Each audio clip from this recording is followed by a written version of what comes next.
commencé à enquêter et tout, à me renseigner par rapport au métier.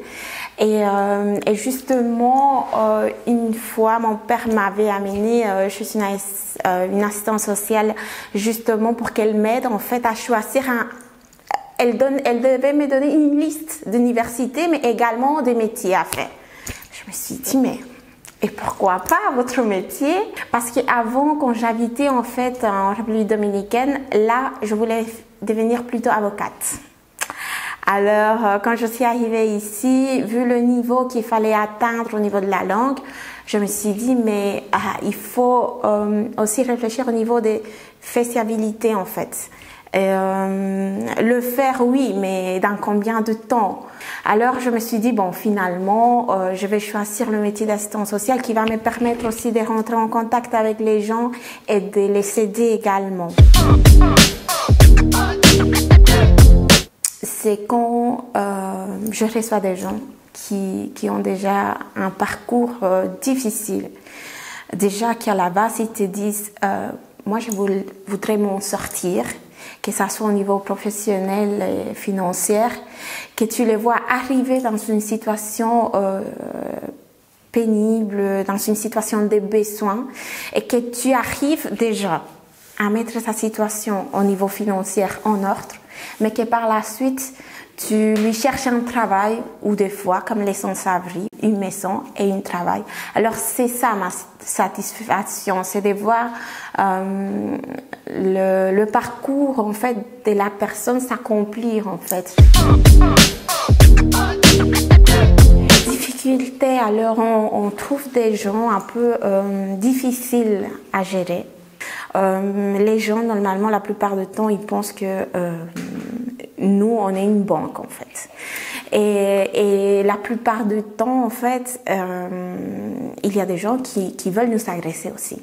Ça, c'est la difficulté la plus énorme qu'on a dans notre métier, qu'on s'est dit, bon, j'ai choisi ce boulot pour au niveau social, aider les gens, mais tu trouves des gens qui veulent t'agresser. Alors, je me dis, est-ce que le choix que j'ai fait, c'était l'idéal? Est-ce que ça vaut la peine de continuer à aider les gens? Tu te poses des questions quand même.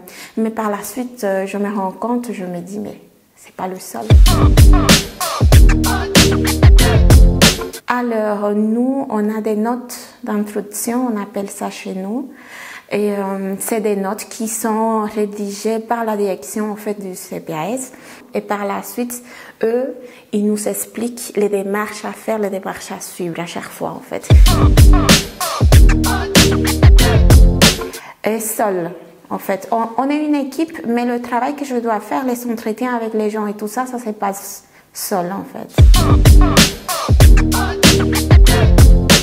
8 heures, les horaires de bureau en fait, entre 8h et 17h. L'empathie, la responsabilité. Sincèrement, si tu n'as pas ces qualités-là, tu ne sais pas aider les gens. J'imagine que le sens de responsabilité, c'est dans tous les métiers, mais là aussi, si tu sais pas, par exemple, actuellement, à cause de la situation sanitaire actuelle, vous imaginez, si je laisse un dossier traîner pendant 3-4 mois, ça veut dire que c'est une famille qui est en train de crever, en fait, à la fin, parce qu'ils n'ont rien pour manger, rien pour donner à ses enfants, bon, voilà. Oui, au niveau du CPAS, oui. Déjà, les assistants sociaux responsables, mais tu as aussi la possibilité de devenir directrice ou bien secrétaire générale. Oui, il y a moyen. Il faut avoir la force, il faut avoir l'intérêt de faire ce qu'on aime dans la vie, parce que c'est ça aussi. C'est choisir quelque chose que tu aimes faire, pas quelque chose que tu fais parce que tes amis ou tes parents te disent, ou bien parce que tu vas gagner plus dans la vie. Pourquoi? Parce que actuellement, dans le pays, ici en Belgique, on a beaucoup de burn-out. On a beaucoup de dépression et tout. Mais c'est justement parce que des fois, les gens ils ne choisissent pas leur métier de leur rêve en fait. Et au final, ils s'en sortent pas comme ils voudraient en fait dans la vie. Moi, je pense que c'est le plus essentiel. Choisir ce qu'on aime et par la suite aussi en fonction de tes capacités.